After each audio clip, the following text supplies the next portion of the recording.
ಈಗ ನಾನು ಕಲಿಸ್ಬೇಕಾದ್ರೆ ಮಕ್ಕಳಿಗೆ ಹಂತ ಹಂತವಾಗಿ ಕಲಿಸ್ಕೊಂಡ್ಬರ್ತೀವಲ್ಲ, ನನಗೆ ಅಪೇಕ್ಷೆ ಇರೋದು ಶಿಕ್ಷಣದಿಂದ ಅಂದರೆ, ಶಿಕ್ಷಣ ಮೊದಲು ಮನೆಯಲ್ಲಿ ಜನರನ್ನು ಪ್ರೀತಿ ಮಾಡೋದನ್ನು ಕಲಿಸ್ಬೇಕು. ನಾವು ಎಷ್ಟರ ಮಟ್ಟಿಗೆ ನಾವು ಒಗ್ಕೊಂಡು ಬಿಟ್ಟಿದ್ದೀವಿ ಬೇರೆ ಕಡೆ ಅಂದರೆ, ನಾನು ಸುಮಾರು 90 ಶಾಲೆ ಮ್ಯಾನೇಜ್ ಮಾಡ್ತೀನಿ ಪ್ರಪಂಚದಾದ್ಯಂತ ಈಗ ನಮ್ಮ ಸಂಸ್ಥೆ ಮೂಲಕ. ಅಲ್ಲಿ ಒಂದು ಸಣ್ಣ ಕಂಡೀಷನ್ ಹಾಕಿದ್ದೀನಿ ನಾನು. I think I don't say 100%, 95% ಹುಡುಗರು ಪಾಲಿಸ್ತಾರೆ. ಏನು, ಶಾಲೆಗೆ ಬರಬೇಕಾದ್ರೆ ಮಕ್ಕಳು ತಂದೆ ತಾಯಿಗೆ ನಮಸ್ಕಾರ ಮಾಡಿ ಬರಬೇಕು ಅಂತ ಒಂದು ಕಂಡೀಷನ್ ಹಾಕಿದ್ದೀನಿ ನಾನು. ಸಣ್ಣ ಸಣ್ಣ ಮಕ್ಕಳು ಬೇಗ ಪಾಲಿಸ್ತಾರೆ, ದೊಡ್ಡವ್ರು ಟೈಮ್ ತಗೋತಾರೆ. ಒಬ್ಬರು ತಾಯಿ ನನಗೆ ಫೋನ್ ಮಾಡಿ ಅಳ್ತಾ ಇದ್ರು ಫೋನ್ನಲ್ಲಿ. ಯಾಕ್ರಿ ಅಳ್ತೀರಿ ಅಂದೆ. ನನ್ನ ಮಗ ಒಂದು ದಿವಸ ತಪ್ಪಿಸಲ್ಲ ಸರ್, ಈಗ ತಪ್ಪದೆ ನಮಸ್ಕಾರ ಹೋಗ್ತಾನೆ ಸರ್ ಅಂದರು. ದುಃಖ ಆಯ್ತಾ ಅಂತ ಕೇಳಿದೆ. ದುಃಖ ಇಲ್ಲ ಸರ್, ಮೊದಲು ಎಂದೂ ಮಾಡ್ತಿರ್ಲಿಲ್ಲ ಸರ್ ಅವನು ಅಂದರು. ನಾನು ಹೇಳಿದೆ 2 ಕಾರಣಕ್ಕೆ ಮಾಡ್ತಿರ್ಲಿಲ್ಲ. ಒಂದು, ಅವನು ಮಾಡುವಂತ ಯಾರೂ ಹೇಳಿರಲಿಲ್ಲ ಮೊದಲು. ಎರಡನೇದು, ಬಹುಶಃ ನೀವು ಮನೇಲಿ ದೊಡ್ಡವ್ರಿಗೆ ಮಾಡ್ದಂಗೆ ಕಾಣಿಸಲ್ಲ. ನೀವು ಮನೇಲಿ ದೊಡ್ಡವ್ರು ನಮಸ್ಕಾರ ಮಾಡ್ತಿದ್ರೆ ಯಾರೂ ಹೇಳೋದೇ ಬೇಕಾಗಿಲ್ಲ, ಹುಡುಗರು ಮಾಡಿಬಿಡ್ತಾರೆ. ಯಾಕಂದರೆ ಮೌಲ್ಯಗಳನ್ನು ಹೇಳಿ ಕಲಿಸೋಕ್ಕಾಗಲ್ಲ, ನಡೆದೇ ತೋರಿಸ್ಬೇಕಾಗ್ತದೆ, ಬೇರೆ ಹಾದಿ ಇಲ್ಲ. ನಿಮ್ಮ ಮನೇಲಿ ನೀವು ಮಾಡ್ತಾ ಇದ್ದರೆ ನಿಮ್ಗೆ ಗೊತ್ತಿಲ್ಲದ ಹಾಗೆ ಮಕ್ಕಳು ಮಾಡ್ತಾರೆ. ನಾವು ಮಾಡದೇ ಇರೋದನ್ನು ಮಕ್ಕಳು ಮಾಡ್ತಾರೆ ಅಂತ ಅಪೇಕ್ಷೆ ಮಾಡೋದೇ ತಪ್ಪಾಗ್ಬಿಡುತ್ತೆ. ಆದ್ದರಿಂದ ಆ ಮಗುಗೆ ನಾನು ಪ್ರೀತಿ ಮಾಡೋದು ಕಲಿಸ್ಬೇಕು. ನನಗೆ ಯಾವಾಗಲೂ ತುಂಬ ಹೆಚ್ಚು ಪ್ರೀತಿಯಾದದ್ದು ಈ ಭಗವದ್ಗೀತೆ ಧ್ಯಾನ ಶ್ಲೋಕಗಳಲ್ಲಿ ಮೊದಲೊಂದು ಶ್ಲೋಕ ಬರ್ತದೆ, ವಸುದೇವ ಸುತಂ ದೇವಂ ಕಂಸ ಚಾಣೂರ ಮರ್ದನಂ ದೇವಕೀ ಪರಮಾನಂದಂ ಕೃಷ್ಣಂ ವಂದೇ ಜಗದ್ಗುರು. ಸಂಸ್ಕೃತ ತುಂಬ ಸುಲಭದ ಭಾಷೆ, ಅದು ತುಂಬ ಸುಲಭ. ವಸುದೇವ ಸುತಂ ದೇವಂ, ವಸುದೇವನ ಮಗ ಈ ಕೃಷ್ಣ. 3 ಹೇಳ್ತಾನೆ ಅದರೊಳಗೆ ಒಂದು ಶ್ಲೋಕದಲ್ಲಿ. ಇದನ್ನು ಬರೆದದ್ದು ನಿಮ್ಗೆ ಗೊತ್ತಿರಬೇಕು, ಮಧುಸೂದನ ಸರಸ್ವತಿ ಅನ್ನೋರು ಬರೆದದ್ದು, 18ನೇ ಶತಮಾನದಲ್ಲಿ ಬರೆದಂಥದ್ದು. ಈ ಧ್ಯಾನ ಶ್ಲೋಕಗಳನ್ನು ಬರೆದವರು ಮಧುಸೂದನ ಸರಸ್ವತಿಯವರು, ಗ್ರೇಟ್ ಅದ್ವೈತಿಯವರು, ದೊಡ್ಡ ಸಾಧನೆ ಮಾಡಿದವರು. 3 ಹೇಳ್ತಾರೆ ಅದರೊಳಗೆ. ದೇವಕಿ ಪರಮಾನಂದಂ ಫಸ್ಟ್ ತಗೊಳ್ಳೋದು ಅದು ನಾನು. If my education teaches me to ignore my wife, ignore my mother and say she is old fashion, ನನಗೆ ಶಿಕ್ಷಣ ಅನ್ನಿಸ್ಲಿಲ್ಲ. ಇಲ್ಲಿ ದೇವಕಿ ಪರಮಾನಂದ ಅನ್ನೋ ಪದ ಬಹಳ ಮುಖ್ಯ ಅನಿಸುತ್ತೆ ನನಗೆ. ಕೃಷ್ಣ ಪುಣ್ಯವಂತ, 2 ತಾಯಂದ್ರೆ ಅವನಿಗೆ. ಹಡದ ತಾಯಿ ಒಬ್ಬಳಾದರೆ ಬೆಳೆಸಿದ ತಾಯಿ ಇನ್ನೊಬ್ಬಳು. ಹಡದ ತಾಯಿ ಕಷ್ಟ, ಮಗು ಹುಟ್ಟಿದ ತಕ್ಷಣ ಏನೋ ಒಂದು ಕ್ಷಣ ಮುಖ ನೋಡಿದ್ಲು ಅಷ್ಟೇನೆ, ಮುಂದೆ ಕರ್ಕೊಂಡು ಹೋಗ್ಬಿಟ್ಟ ಅಪ್ಪ. ಅಲ್ಲಿ ಹೋಗಿ ಗೋಕುಲದಲ್ಲಿ ಬಿಟ್ಟ. ತಾಯಿ ನೋಡಲೇ ಇಲ್ಲ ಮಗನ. ಆಕೆ ನೋಡಿದ್ದು ಯಾವಾಗ, ಆತ ಬಂದು ಕಂಸನ ಕೊಂದ ಮೇಲೆ ಆ ಸೆರೆಮನೆ ಬಾಗಿಲು ತೆಗೆದ ಮೇಲೆ ನೋಡಿದ್ದಾಕೆ, ನೋಡಲಿಲ್ಲ.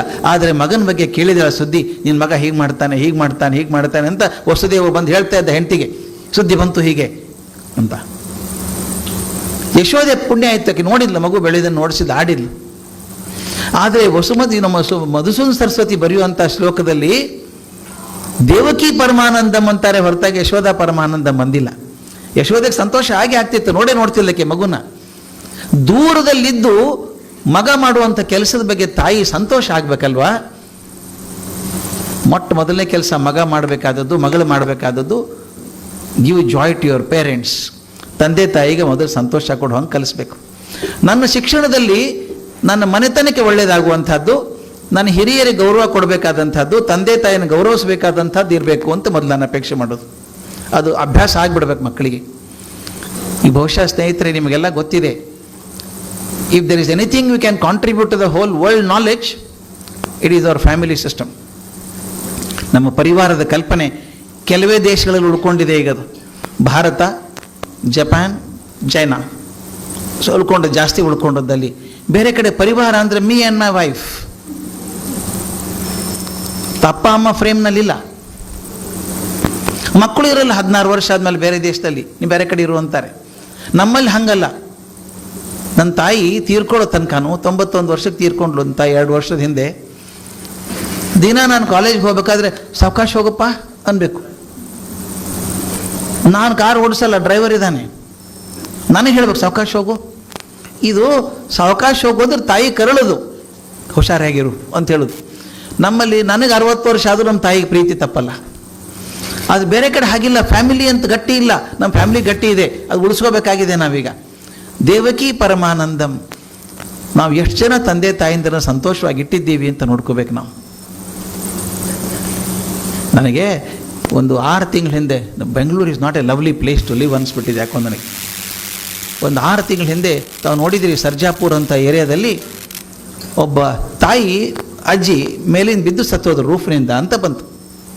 ಮಗ ಹೋ ಅಂತ ಅತ್ತ ಪಾಪ ಟೆಲಿವಿಷನ್ ತೋರಿಸಿದ್ರು, ಮಗ ಎಷ್ಟು ದುಃಖಪಟ್ಟ ಅಂತ ಹೇಳಿ. ಆದರೆ ಮರುದಿನ ಗೊತ್ತಾದದ್ದೇನು ಅಂದರೆ, ತಾಯಿಗೆ ನಡೆಯೋಕ್ಕೆ ಬರಲ್ಲ, ವೀಲ್ ಚೇರಲ್ಲಿದ್ದಾರೆ ಅಂತ.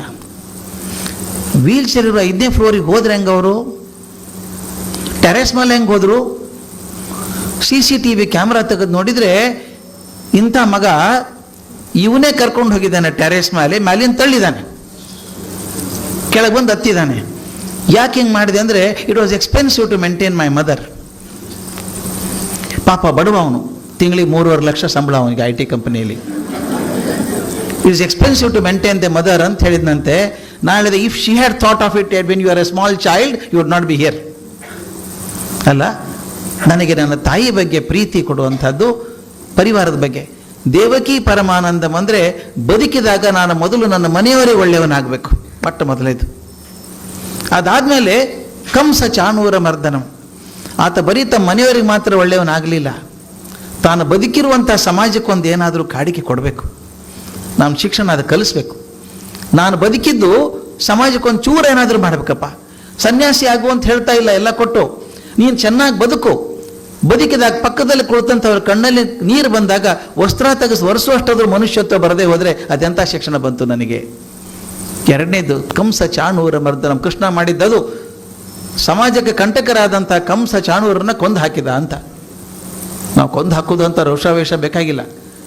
ಬದುಕಿರುವವರು 4 ಜನಕ್ಕೆ ಸಹಾಯ ಮಾಡುವಂಥ ಶಿಕ್ಷಣ ನನಗೆ ಬರಬೇಕು. 3ನೇದು ಬಹಳ ಮುಖ್ಯ, ಅದು ಕೃಷ್ಣಂ ಒಂದೇ ಜಗದ್ಗುರುಂ. ಅಂದರೆ ನಾನು ಬದುಕಿದಾಗ ಮನೆಯವರೆಗೂ ಒಳ್ಳೆಯವನಾಗಬೇಕು, ಬದುಕಿರುವಂಥ ಸಮಾಜಕ್ಕೂ ಏನಾದರೂ ಕಾಣಿಕೆ ಕೊಡಬೇಕು. ಅಷ್ಟೇ ಅಲ್ಲ, ನಾನು ಹೋದ ಮೇಲೆ ಬರುವಂಥ ಸಮಾಜಕ್ಕೆ ಒಂದು ಏನಾದರೂ ಬಿಟ್ಟು ಹೋಗಬೇಕು.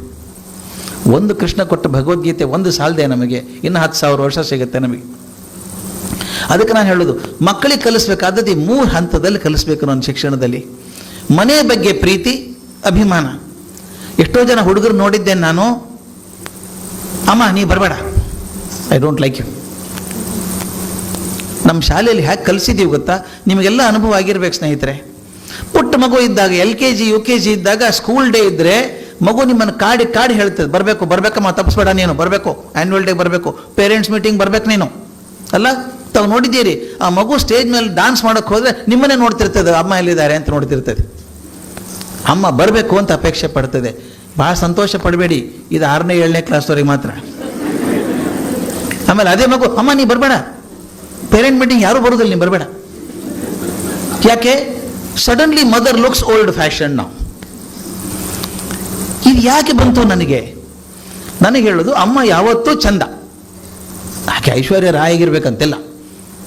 ಅಮ್ಮನ ಹೃದಯ ಮುಖ್ಯ ನನಗೆ, ಅಷ್ಟು ಚೆನ್ನಾಗಿರ್ತಾಳೆ ಅಮ್ಮ. ಆ ಅಮ್ಮ ಬೇಕು ಅಂತ ಅನ್ನಿಸ್ಬೇಕಲ್ಲ ಕೊನೆವರೆಗೂ. ಅದು ನನಗೇನು ಅನಿಸುತ್ತೆ, ಆಫ್ಟರ್ ಸಮ್ ಟೈಮ್ ಆದಮೇಲೆ ಹೈಯರ್ ಕ್ಲಾಸಿಗೆ ಬಂದ ಹಾಗೆ ಹುಡುಗರ ಪರ್ಸೆಪ್ಷನ್ ಚೇಂಜ್ ಆಗ್ತದೆ. ಅದು ಬೇರೆ ಬೇರೆ ಕಾರಣ ಇರಬೇಕು, ಬೇರೆ ಬೇರೆ ಕಾರಣ ಇರ್ಬೋದು. ಆದರೆ ನಾನು ನಿಮ್ಮಲ್ಲಿ ಕೇಳ್ಕೊಳ್ಳೋದಷ್ಟೇ, ಬರೀ ಶಾಲೆಯಿಂದ ಆಗಲಿಕ್ಕಿಲ್ಲ ಶಿಕ್ಷಣ.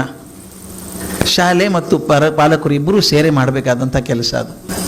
ಈಗ ನಾನು ಹೇಳೋದು, ನನ್ನ ಮಕ್ಕಳಿಗೆ ಸಣ್ಣ ಮಕ್ಕಳಿದ್ದಾಗ ಎಷ್ಟು ಪ್ರೀತಿ ಇರ್ತೋ ಆ ಪ್ರೀತಿ ಮುಂದೆ ಉಳಿಬೇಕಲ್ಲ. ನಾನು ಲಖನೌಗೆ ಹೋಗ್ತಾ ಇದ್ದೆ ಮೇಲೆ. ನಾನು ಯೂನಿವರ್ಸಿಟಿ ಗ್ರಾಂಟ್ಸ್ ಕಮಿಷನಲ್ಲಿದ್ದಾಗ ಲಖನೌಗೆ ಹೋಗಬೇಕು. ಲಖನೌಗೆ ಬರಬೇಕಾದ್ರೆ ವಾಪಸ್ ಬೆಂಗಳೂರಿಗೆ ಒಂದು ಹಾದಿ ಇತ್ತು ನನಗೆ. ಲಖನೌದಿಂದ ಕಾರಲ್ಲಿ ದಿಲ್ಲಿಗೆ ಬರಬೇಕು, ಕಾಶಿಗೆ ಬರಬೇಕು, ವಾರಣಾಸಿಗೆ ಬರಬೇಕು. ವಾರಣಾಸಿಯಿಂದ ದಿಲ್ಲಿಗೆ, ದಿಲ್ಲಿಯಿಂದ ಬೆಂಗಳೂರಿಗೆ ಫ್ಲೈಟ್ ಸಿಗೋದು. ಆ ವಾರಣಾಸಿಗೆ ಬರೋ ಫ್ಲೈಟು ನೇಪಾಳದಿಂದ ಬರ್ತದೆ. ನಾವು ಕಾರಿಂದಲ್ಲಿ ಹೋಗ್ಬೋದು. ಲಖನೌದಲ್ಲೊಬ್ಬರು ಪ್ರೊಫೆಸರ್ ಇದ್ದಾರೆ ನನ್ನ ಜೊತೆಗೆ ಒಂದು ಪ್ರೋಗ್ರಾಮಲ್ಲಿ, ಸಂಸ್ಕೃತ ಪ್ರೊಫೆಸರು, ಬನಾರಸ್ ಹಿಂದೂ ಯೂನಿವರ್ಸಿಟಿಯಲ್ಲಿ ಪ್ರೊಫೆಸರ್ ಅವರು. ಎಂಥ ಸ್ಕಾಲರಪ್ಪ, ಅಸಾಧ್ಯ ಸ್ಕಾಲರ್. ರಾಮಾಯಣದ ಮೇಲೆ PhD ಮಾಡಿದ್ದರಂತೆ ಅವರು, ಬೇಕಾದಷ್ಟು ಪೇಪರ್ ಬರೆದಿದ್ದಾರೆ. ಅದ್ಭುತ ಭಾಷಣ ಮಾಡಿದರು ಕಾನ್ಫರೆನ್ಸಲ್ಲಿ. ಎಲ್ಲರ ಕಣ್ಣಲ್ಲಿ ನೀರು ಇಳಿಸ್ಬಿಟ್ರು, ರಾಮನ ಆದರ್ಶ ಹೇಗಿರ್ತದೆ ಅಂತ. ಬಹಳ ಖುಷಿಯಾಯಿತು. ಅವರು ಹೇಗೆ ಹೋಗ್ತೀರಿ ನೀವು ಅಂದರು. ನಾನು ವಾರಣಾಸಿಗೆ ಹೋಗಿ ಅಲ್ಲಿಂದ ವಿಮಾನ, ನಾನು ಬರ್ತೀನಿ, ಹಾಗಾದರೆ 2 ಕಾರ್ ಯಾಕೆ, ಒಂದರಲ್ಲಿ ಹೋಗೋಣ. ಆಯಿತು, ಇಬ್ಬರು. ನನಗೂ ಖುಷಿ ಆಯಿತು, ದೊಡ್ಡ ಪಂಡಿತರಿದ್ದಾರಲ್ಲ ಅಂತ. ಹೋಗೋ ತನಕ ರಾಮಾಯಣ ಕತೆ ಹೇಳಿದರು. ಸಂತೋಷ ಆಯಿತು. ಏರ್ಪೋರ್ಟ್ ಹತ್ರ ನಿಮ್ಮನ್ನು ಬಿಟ್ಟು ಹೋಗ್ತೀನಿ ಬನ್ನಿ ಅಂದರು. ಏರ್ಪೋರ್ಟ್ ಹತ್ರ ಹೋದರೆ ಅನೌನ್ಸ್ಮೆಂಟ್ ಆಯಿತು, ನೇಪಾಳದಿಂದ ಬರಲೇ ಇಲ್ಲ ಅದು ಫ್ಲೈಟು, ಅದರಿಂದ ಎಲ್ರಿಗೂ ನಮ್ಗೆ ಕೂಪನ್ ಕೊಡ್ತಾರೆ, ಅದು ಹೋಟೆಲಲ್ಲಿ ಇರಿ ಅಂತ ಕೂಪನ್ ಕೊಡ್ತಾರೆ, ಮರುದಿವಸ ಹೋಗಿ ಫಸ್ಟ್ ಫ್ಲೈಟಿಗೆ, ಬೇರೆ ಗತಿ ಇಲ್ಲ ನಮಗೆ. ಆಯ್ತಪ್ಪ ಅಂದೆ. ಅವರದ್ದು ಹೇಗೂ ಕ್ಯಾನ್ಸಲ್ ಆಯ್ತಲ್ಲ ಸರ್, ನಮ್ಮ ಮನೆಗೆ ಬಂದು ಹೋಗಿ ಸರ್, ಒಂದು ಕಪ್ ಕಾಫಿ ಕುಡ್ಕೊಂಡು ಹೋಗಿ ಅಂದರು. ನನಗೆ ಕುತೂಹಲ, ಇಷ್ಟು ದೊಡ್ಡ ಪ್ರೊಫೆಸರ್ ಮನೆಗೆ ಹೋಗೋಣ ಅಂತ ಹೋದೆ. ದೊಡ್ಡ ಮನೆ ಕ್ಯಾಂಪಸ್ಸಲ್ಲೇ, ಹೊರಗೊಂದು ಸಣ್ಣ ಸಿಟ್ಔಟು, ಒಳಗಡೆ ಒಂದು ದೊಡ್ಡ ಹಾಲು. ಒಳಗಡೆ ಹೋದಾಗ ಈ ಸೋಫಾ ಜೊತೆಗೆ ಒಂದು ದಿವಾನ್ ಅಂತಿರುತ್ತಲ್ಲ, ಅಲ್ಲಿ ಅವ್ರ ಅಮ್ಮ ಮಲ್ಕೊಂಡಿದ್ರು. ಇವರಿಗೆ ಸುಮಾರು 60 ವರ್ಷ ವಯಸ್ಸಿತ್ತು, ಅಮ್ಮನಿಗೆ ಒಂದು 80-85 ಇರಬೇಕು. ಅಮ್ಮ ಸ್ವಲ್ಪ ಮುದ್ದೆ ಆಗಿ ಮಲ್ಕೊಂಡಿದ್ದಾರೆ ದಿವಾನ್ ಮೇಲೆ. ಈತ ಒಳಗಡೆ ಹೋದ ತಕ್ಷಣ ಕೋಪ ಏರ್ಬಿಡ್ತೀವಿ ಇವರಿಗೆ. ಹೆಂಡತಿ ಬೈದರು, ಮೈ ಬೋಲಾನ ಆಯ್ತಾ, ಇದು ಬುಡ್ಡಿ ಕೊಯ್ದ್ರೆ ನೀ ಸೋಲಾನ ಇದ್ದಾರೆ, ಈ ಮುದುಕಿ ನೀನು ಮಲಗಿಸ್ಬಾರ್ದು ಅಂತ ಹೇಳಿಲ್ಲ ನಿನಗೆ ಹಚ್ಚಲ್ಲ, ಒಳಗೆ ಮಲಗಿಸಾಕೆ ಕೋಣೆಯಲ್ಲಿ ಇಲ್ಲೇ ಕರ್ಕೊಂಡ್ಬರ್ತೀಯ ನೀನು, ಅತಿಥಿಗಳು ಬರ್ತಾ ಇರ್ತಾರೆ ಮನೆಗೆಲ್ಲ ಅಂತ. ಪಾಪ ಮಲ್ಕೊಂಡಿದ್ದ ಅಜ್ಜಿನ ಎಬ್ಬಿಸ್ಕೊಂಡು ಒಳಗೆ ಕರ್ಕೊಂಡೋಗಿ ಮಲಗಿಸಿದ್ರು. ನನಗೆ ಒಂದು ಕ್ಷಣದಲ್ಲಿ ಬೆಳಗ್ಗೆಯಿಂದ ಕೇಳಿದ್ನಲ್ಲ ರಾಮಾಯಣ, ಅದು ಮರೆತೇ ಹೋಗ್ಬಿಡ್ತು. ಯಾಕೆ ಅಂದರೆ ತಾಯಿ ಬಗ್ಗೆ ಹೇಳಿ 1000 ಜನ ಅಳಿಸ್ಬಿಟ್ಟಿದ್ರು ಅವರು. ಅಂದ್ರೆ ಅನ್ನಿಸ್ತು ಇಲ್ಲಿದೆ ಬಂದ ಮಾತದು, ಕೆಳಗೆ ಹೋಗಲೇ ಇಲ್ಲ, ಹೃದಯದಿಂದ ಬರಲೇ ಇಲ್ಲ. ಅದು ಬಂದಿದ್ರೆ ಮನೇಲಿ ಹೆಂಗೆ ಇರ್ತಿರ್ಲಿಲ್ಲ ಪರಿಸ್ಥಿತಿ. ನನಗೆ ಯಾಕೆ ನನ್ನ ಶಿಕ್ಷಣ ನನಗೆ ಕಲಿಸ್ಲಿಲ್ಲ ತಾಯಿಯನ್ನು ಗೌರವ ಮಾಡಬೇಕು ಅಂತ, ಆಮೇಲೆ ಸಮಾಜಕ್ಕೆ ಕೊಡಬೇಕು ಅಂತ, ಮತ್ತು ಹೋಗುವಾಗ ಏನಾದರೂ ಬಿಟ್ಟು ಹೋಗಬೇಕಂತ ಕಾಣಿಕೆ ಕೊಡಬೇಕು ಅಂತ ಯಾಕೆ ಕಲಿಸ್ಲಿಲ್ಲ? ಆದಂಥ ಶಿಕ್ಷಣ ಸಿಗೋದೆಲ್ಲಿ ನಮಗೆ, ಹೇಗೆ ಸಿಗ್ತದೆ? ನಾನು ಸಮರ್ಪವಾಗಿ ಹೇಳ್ತೀನಿ, ಒಂದು 2 ಮುಖ್ಯ ಹೇಳಬೇಕು. ನನಗೆ ಬೇಕಾದಂಥ ಶಿಕ್ಷಣ, ಮೊದಲು ನನ್ನ ಪರಿವಾರದ ಬಗ್ಗೆ ಪ್ರೀತಿ ಹುಟ್ಟಿಸ್ಬೇಕು, ನನ್ನ ದೇಶದ ಬಗ್ಗೆ ಪ್ರೀತಿ ಕೊಡಬೇಕು ಅಲ್ವಾ, ನನ್ನ ದೇಶದ ಬಗ್ಗೆ ಪ್ರೀತಿ ಕೊಡಬೇಕು. ನಾನು ಎಷ್ಟೋ ಜನ ನೋಡಿದ್ದೀನಿ, ನಾನು ಕೆಲವು ಸ್ನೇಹಿತರು ಹಳಬರು ಇರ್ತಿದ್ರು, ಅಯ್ಯೋ ಇಂಡಿಯಾ ಉದ್ಧಾರ ಆಗಲ್ಲ ಬಿಡ್ರಿ ಅನ್ನೋದು. ಯಾಕಪ್ಪ ಏನಾಯ್ತು? ಇದು ಉದ್ಧಾರ ಆಗಲ್ಲ ಸರ್, ನೋಡಿ ಸರ್, ಜನ ನೋಡ್ತಿರಲ್ಲ, ಉದ್ಧಾರ ಆಗಲ್ಲ ಸರ್. ಮತ್ತು ಯಾವ ದೇಶ ಉದ್ಧಾರ ಆಗ್ತದೆ? ಅಮೇರಿಕಾ ಸರ್ ಅಂದ. ಆತ ಮ್ಯಾಪ್ನಲ್ಲಿ ಕೂಡ ಗೊಂಡಿಲ್ಲ ಅಮೇರಿಕಾ ಎಲ್ಲಿದೆ ಅಂತ. ನಾನು ಹೇಳಿದೆ, ನಾನು ಹೋಗಿದ್ದೀನಪ್ಪ ಸಾಕಷ್ಟು ಸಲ, ನನಗೆ ಗೊತ್ತಿರೋ ಮಟ್ಟಿಗೆ ಅಲ್ಲಿಯೂ ಆಕ್ಸಿಜನಲ್ಲಿ 21% ಇರೋದು. ಅಲ್ಲಿ ವಾತಾವರಣದಲ್ಲಿ ಆಕ್ಸಿಜನ್ 21%, ನಮ್ಮಲ್ಲೂ ಅಷ್ಟೇ. ನಮ್ಮಲ್ಲೂ ಗಿಡ ಹಸಿರಿದ್ದಾವೆ, ಅಲ್ಲೂ ಗಿಡ ಹಸಿರಿದ್ದಾವೆ, ಅಲ್ಲಿಯೂ ನೀರಿನ ಫಾರ್ಮುಲಾ H2O, ಇಲ್ಲೂ H2O, ಎಲ್ಲ ಒಂದೇ ಇದೆ. ಕೆಟ್ಟಿದ್ರೆ ನಾನು ನೀನು ಇಬ್ಬರೇ. ದೇಶ ಹೆಂಗೆ ಕೆಡುತ್ತೀರಿ? ದೇಶ ಹೆಂಗೆ ಕೆಡುತ್ತೆ? ನನಗೆ ನನ್ನ ದೇಶದ ಬಗ್ಗೆನೇ ಪ್ರೀತಿ ಇಲ್ಲ ಅನ್ನೋದಾದರೆ ಅದನ್ನು ಕಲಿಸ್ಬೇಕಲ್ಲ ನಾನು ಶಿಕ್ಷಣ. ಅದು ಎಲ್ಲಿ ಬರ್ತದೆ? ಯಾವ ಪಾಠದಲ್ಲಿ ಹಾಕ್ತೀವಿ ನಮ್ಮ ದೇಶದ ಬಗ್ಗೆ? 2 ಕೆಲಸ ಇದೆ. ದೇಶದ ಬಗ್ಗೆ ಇರುವಂಥ ಒಳ್ಳೆ ಪಾಠ ಹಾಕೋದು ಒಂದಾದರೆ, ಅದೇ ತಾದಾತ್ಮ್ಯತೆ ಎಂದು ಹೇಳುವಂಥ ಮೇಷ್ಟ್ರು ಬೇಕು. ಕೆಲವರು ನೋಡ್ಬೇಕು ಅದನ್ನು. ದೂರದರ್ಶನ ಸುದ್ದಿ ಬೇಕು, ಇದು ಬೇಡ. ನನ್ನ ದೇಶ ಅದ್ಭುತವಾದ ದೇಶ, ದೊಡ್ಡ ಪರಂಪರೆ ಇರೋ ದೇಶ ಅನ್ಸುತ್ತಾ ಮುಖ ನೋಡಿದರೆ? ಮೇಷ್ಟ್ರು ಮಾತಾಡಿದ್ರೆ ಹುಡುಗರು ಚಕ್ಕಂತ ಹಿಡ್ಕೋಬೇಕಪ್ಪ ಅದನ್ನು. ನನ್ನ ದೇಶ ಅಂದರೆ ಕಣ್ಣಲು ಕಿಡಿ ಹಾರಬೇಕು, ಶಕ್ತಿ ಬರಬೇಕು. ಹಾಗೆ ಮಾಡಬೇಕಲ್ಲ ನಾವೀಗ. ನನ್ನ ಶಿಕ್ಷಣ ಬರೀ ಪುಸ್ತಕ ಚೆನ್ನಾಗಿದ್ದರೆ ಅಲ್ದ, ಪುಸ್ತಕವನ್ನು ಹುಡುಗರ ಮನಸ್ಸಿಗೆ ಮುಟ್ಟುವಂಥ ಮೇಷ್ಟ್ರುಗಳು ತಯಾರಾಗಬೇಕು. ನಾನು ಅದೇ ಹುಚ್ಚಿಡಿದ್ಬಿಟ್ಟಿದ್ದೆ ನನಗೀಗ, ಮತ್ತೊಂದೇನಿಲ್ಲ. ಮೇಷ್ಟ್ರು ರಿಪೇರಿ ಆಗೋದವ್ರು ಶಿಕ್ಷಣ ರಿಪೇರಿ ಆಗಲ್ಲ. ಅದಕ್ಕೆ ಈ 3-4 ಬೇಸ್ ಇರೋದು ನನಗೆ. ಮನೆ ಬಗ್ಗೆ, ದೇಶದ ಬಗ್ಗೆ, ನನ್ನ ಪರಂಪರೆಯ ಬಗ್ಗೆ ಹೆಮ್ಮೆ ಇರೋದು ಬೇಡ. ವಿಸಿಟಿಂಗ್ ಕಾರ್ಡ್ ಕೊಡ್ತೀರಿ ಯಾವುದೋ ನೌಕರಿ ಸೇರ್ಕೊಂಡ್ರೆ ಕಂಪ್ನಿಗೆ, I belong to that company, I represent that company ನೀ ಕಂಡು ಹಿಡಿದದ್ದಲ್ಲ, ಏನೂ ಅಲ್ಲ. ಅಲ್ಲಿ ಕೆಲಸ ಮಾಡುವ ನೀವು ಜೋರಾಗಿ ಹೇಳ್ಕೋಬೇಕಾದ್ರೆ I belong to that company ಅಂತ. Should you not be proud of your heritage which is there for last 10,000 years? 10,000 ವರ್ಷದಿಂದ ಪರಂಪರೆ ನನಗೆ ಕಾಣಿಸ್ಲೇ ಇಲ್ಲಲ್ಲ. ನಾವು ಹೇಳ್ಕೋತೀವಿ ನಾವು ಈ ಪರಂಪರೆಗೆ ಸೇರಿದವರು ಅಂತ. ಆ ಪರಂಪರೆನೇ ಸಿಗಲಿಲ್ಲ ನಮ್ಮ ಹುಡುಗರಿಗೆ. ತಿಳಿಸೋದು ಯಾವಾಗ? ಅವ್ರ ಪೇರೆಂಟ್ಸು ಭಾಳ ಚೆನ್ನಾಗಿರ್ತಾರೆ. ಒಳ್ಳೆ ಶಾಲೆಗೆ ಹಾಕ್ಬಿಟ್ಟಿದ್ದೀವಿ ಸರ್, ನಾವೇನು ತಲೆ ಕೆಡಿಸ್ಕೊಳ್ಳೋಷ್ಟಿಲ್ಲ ಸರ್. ಒಳ್ಳೆ ಶಾಲೆ ಸರ್, ಫೀಸ್ ಜಾಸ್ತಿ ಇದೆ ಬಟ್ ಪರವಾಗಿಲ್ಲ ಸರ್, ಒಳ್ಳೆ ಸ್ಕೂಲ್ ಸರ್. ನಾ ಹೇಳಿದೆ, ಲುಕ್, ಸ್ಕೂಲ್ ಅಂದರೆ ಲಾಂಡ್ರಿ ಅಲ್ಲ. ಕೊಳಕರ್ ಬಟ್ಟೆ ಕೊಟ್ಬಿಟ್ಟು ಹೋಗೋದು ಐರನ್ ಮಾಡಿ ಇಸ್ತ್ರಿ ಮಾಡಿಕೊಡು ಅನ್ನೋಕ್ಕಾಗಲ್ಲ. ಶಾಲೆಯಲ್ಲಿ ಪಾಠ ಕಲಿಸ್ಬೋದು, ಸಂಸ್ಕೃತಿ ನಾವು ಮನೆಯಲ್ಲೇ ಕಲಿಸ್ಬೇಕಾಗ್ತದೆ, ಬೇರೆ ಹಾದಿ ಇಲ್ಲ. ನಾವು ಮನೆಯಲ್ಲೇ ಕೊಡಬೇಕು. ಶಾಲೆಯಲ್ಲಿ 40 ಮಕ್ಕಳಲ್ಲಿ 1 ಮಗು ನಿಮ್ಮದು, ಆದರೆ ಮನೆಯಲ್ಲಿ ನಂದು ಒಂದೇ ಅದು. ಆದ್ದರಿಂದ ಈ ಶಿಕ್ಷಣ ಬೆಳೆಸಬೇಕಾದ್ರೆ ಯಾವ ಥರದ ಶಿಕ್ಷಣ ಬೇಕು ಅಂದಾಗ ನಾವು ಪಾಲಕತ್ವದ ಜವಾಬ್ದಾರಿಯನ್ನು ಅರ್ಥ ಮಾಡ್ಕೋಬೇಕಾಗ್ತದೆ. ಮಕ್ಕಳನ್ನು ಬೆಳೆಸೋದ್ರೊಳಗೆ ಬರೀ ಶಿಕ್ಷಕರ ಮೇಲೆ ಹಾಕಿ ಪಠ್ಯಪುಸ್ತಕ ಸರ್ಕಾರದ ಮೇಲೆ ಹಾಕಿದ್ರೆ ಆಗೋಲ್ಲ. ಮನೆಯಲ್ಲಿ ನಾನು ಪೂರಕವಾಗಿ ಏನು ಮಾಡ್ತೀನಿ ಅನ್ನೋದು ಬಹಳ ಮುಖ್ಯ ಆಗ್ತದೆ. ಏನು ಮಾಡ್ತೀನಿ ಪೂರಕವಾಗಿ ಅನ್ನೋದು ಬಹಳ ಮುಖ್ಯ ಆಗ್ತದೆ. ಆದ್ದರಿಂದ ನಾವು ಪ್ರಯತ್ನ ಮಾಡಬೇಕಾಗಿರೋದು ಈಗ ನಮ್ಮ ಪೂರ್ವ ಪ್ರಾಥಮಿಕ ಹಂತದಲ್ಲಿ ಪ್ರೀ ಪ್ರೈಮರಿ ಎಜುಕೇಷನ್. ನನಗೊಂದು ಸಂತೋಷ ಆದದ್ದು ಅಂದರೆ ಈ ಸಲ ನ್ಯೂ ಎಜುಕೇಷನ್ ಪಾಲಿಸಿಯಲ್ಲಿ ಪ್ರೀ ಪ್ರೈಮರಿಯನ್ನು ಭಾಗ ಅಂತ ತೊಗೊಂಡಿದ್ದಾರೆ. ಮೊದಲು ಭಾಗ ಇರಲಿಲ್ಲ, ಅದು 1 to 10 ಅಷ್ಟೇ. ಪ್ರೀ KG ಅದು ದೇವರೇ ಪಾರು ಮಾಡಬೇಕು, ನೀವು ಕಲಿಸಿದ್ದೇ ಪಾಠ ಅದು. ಕೆಲವರು ನಮ್ಮಲ್ಲಂತೂ ಅತಿ ಉತ್ಸಾಹದಿಂದ LKG ಸೇರ್ಕೊಳ್ಳೋದ್ರೊಳಗೆ ಹುಡುಗರಿಗೆ ABCD ಬಂದಿರಬೇಕು, ಇದ್ರ ಅಡ್ಮಿಷನ್ ಸಿಗಲ್ಲ LKG. ನನ್ನ ಮೊಮ್ಮಗಳಿಗೆ ಹಾಗೆ ಆಯಿತು. ನನಗೊಂಚೂರು ಭ್ರಮೆ ಇತ್ತು, ಹುಡುಗರು ಬರೆಯೋದು ಬೇಡ, ಓದಲಿ, ಸೋಷಲೈಸೇಷನ್ ಮಾಡಲಿ ಅಂತ. ಇವ್ರು LKG ಅಡ್ಮಿಷನ್ ಮಾಡೋಕ್ಕೆ ಹೋದಾಗ ಅವ್ರು ಟೀಚರ್ ಹೇಳಿಬಿಟ್ರಂತೆ, ನೀವೇನು ಮಾಡ್ತೀರೋ ಗೊತ್ತಿಲ್ಲ, ಆಕೆ ಬರೋದ್ರೊಳಗೆ A to Z ಬರಬೇಕು ಬರೆಯೋದಕ್ಕೆ, ಬರದೇ ಹೋದರೆ ಆಕೆ ಫೇಲ್ ಆಗ್ತಾಳೆ ಅಂತ. ನಾನು ಸೊಸೆ ಬಂದ್ಲು ಮುಖ ಕೆಂಪು ಮಾಡಿಕೊಂಡು, ಅಪ್ಪ ನೀವು ಬೇಡ ಅಂದ್ರಿ ಮತ್ತು ಅವ್ರು ಬರೋದ್ರದ್ದು ಅಡ್ಮಿಷನ್ ಕೊಡಲ್ಲ ಅಂತಾರೆ ಅಂತ.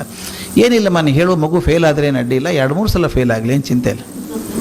ಯಾಕೆ ನಾನು ಇಷ್ಟು ವರ್ಷ ಪಾಠ ಮಾಡಿದ್ದೀನಿ, ಇರೋದೇ 26 ಅಕ್ಷರ, 27ನೇದು ಬಂದಿಲ್ಲ ಇನ್ನು ಇಂಗ್ಲೀಷ್ನವ್ರಿಗೆ, ಅಲ್ಲ 26 ಇರೋದು, ಅದಕ್ಕೆ ಯಾಕೆ ಇಷ್ಟು ಅವಸರ, ಬಂದೇ ಬರುತ್ತೆ ಅದು.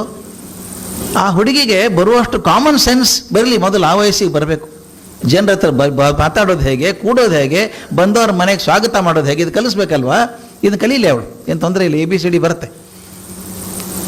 ಅದಕ್ಕೆ ನಾವು ಮನೆಯಲ್ಲಿ ತಯಾರಾಗಿರಬೇಕು. ನಾವೇನು ಸಂತೋಷ ಪಡ್ತೀವಿ ಗೊತ್ತಾ, ನಮ್ಮ ಮಗು ನೋಡ್ರಿ ಜಾಕ್ ಆ್ಯಂಡ್ ಜಿಲ್ ಎಷ್ಟು ಚಂದ ಹೇಳ್ತಾಳೆ ಗೊತ್ತಾ. ಹೇಳಿ, ಜಾಕ್ ಆ್ಯಂಡ್ ಜಿಲ್ ತಪ್ಪೇನಿಲ್ಲ. ನಾನೊಂದ್ಸಲ ಈ ಪ್ರೀ ಪ್ರೈಮರಿ ಟೀಚರ್ಸ್ ತುಂಬ ಜಗಳಾಡ್ಬಿಟ್ಟಿದ್ದೆ ಅವ್ರ ಹತ್ರ, ಸಾಕಷ್ಟು ಮಾಡಿದ್ದೀನಿ, ಏನಾಗ್ತದೆ ಗೊತ್ತಿಲ್ಲ. ನಾ ಹೇಳೋದು, ನಿಮ್ಮ ಹಾಡುಗಳೆಲ್ಲ ನೆಗೆಟಿವ್ ಇದ್ದಾವೆ ನೋಡಿದ್ದೀರಾ, ಎಲ್ಲ ರೈಮ್ಸು ನೆಗೆಟಿವ್ ರೀ. ಅದೇನು 6 ಸಾರ್ಸ್ ಹಿಡ್ಕೊಂಡಿದ್ದಾರೆ ಅವರು. ಪುಣ್ಯಕ್ಕೆ ಇದೊಂದು ಬಿಟ್ಟರೆ ಅಡ್ಡಿ ಇಲ್ಲ, ಟ್ವಿಂಕಲ್ ಟ್ವಿಂಕಲ್ ಇದ್ದಿದ್ರಲ್ಲ ಸ್ವಲ್ಪ ವಾಸಿ. ಈ Jack and Jill went up the hill to fetch a pail of water, Jack fell down broke his crown. ನಿಮ್ಗೆ ಯಾಕೆ ಸಂತೋಷ ಅವ್ನ ಕಾಲು ಮುರ್ಕೊಂಡ್ರೆ? ಅಲ್ಲ, ಏನು ಹಾಡು ಬೇಕಾದು. ಆಮೇಲೆ London bridge is falling down, ಅದ್ಯಾಕೆ ಬೀಳಬೇಕು? ಇನ್ನೂ ಬಿದ್ದಿಲ್ಲ, ಚೆನ್ನಾಗೇ ಇದೆ ಅದು. ನೀವು ಹಾಡು ನೋಡಿದ್ದೀರಾ? ಮಮ್ಮಿ ಅದು papa papa, Johnny Johnny yes papa, eating sugar no papa. ಹಾಂ ಹಾಂ, ಅದು rain rain go away, Humpty Dumpty sat on a wall had a great fall. ಇಂಥವೇ ಅನಾಹುತಗಳ ಸರಣಿನೇ ಅಲ್ಲ ಬರೀ ಹಾಡುಗಳು. ಅವು 3ನೇ ವಯಸ್ಸಿನ ಮಕ್ಕಳಿಗೆ ಇಂಥ ಹಾಡು ಕಲಿಸೋದ. ಅದಕ್ಕೆ ನಮ್ಮ ರಾಜರು ತಮ್ಮ ಕೋಪ ಮಾಡ್ಕೊಂಡ್ಬಿಟ್ಟಿದ್ರು, ಎಂತ ಬರೀತೀರಿ ನೀವು ಅಂತ ಹೇಳಿದಾಗ, ನೀವು ಬರೀರಿ ಅಂದಾಗ, ಬಣ್ಣದ ತಗಡಿನ ತುತ್ತೂರಿ ಕಾಸಿಗೆ ಕೊಂಡನ ಕಸ್ತೂರಿ, ಎಷ್ಟು ಚಂದ್ರಿ, ಬೆಕ್ಕೆ ಬೆಕ್ಕೆ ಮುದ್ದಿನ ಸೊಕ್ಕೆ ಎಲ್ಲಿಗೆ ಹೋಗಿ, ಎಷ್ಟು ಚಂದ ಹಾಡವು. ಅವನ್ನೆಲ್ಲ ಬಿಟ್ಬಿಟ್ಟು ನಾವು ತಿರ್ಗಾ ಮುರ್ಗ ಮತ್ತೆ ಜಾಕ್ ಆ್ಯಂಡ್ ಜಿಲ್ ಬ್ರೋಕ್ದಲ್ಲಿ ಕ್ರೌನೇ ಬರ್ತೀವಿ. ನಾನು ಯಾಕೆ ಹೇಳ್ತೀನಿ ಅಂದರೆ, ದಯವಿಟ್ಟು ತಿಳ್ಕೊಳ್ಳಿ, ನಾನು ಏನು ಓದ್ತೇನೋ ಅದು ನನಗೆ ಗೊತ್ತಿಲ್ಲದ ಹಾಗೆ ನನ್ನ ಬದುಕಿನ ಒಂದು ಅವಿಭಾಜ್ಯ ಅಂಗ ಆಗ್ಬಿಡ್ತದೆ.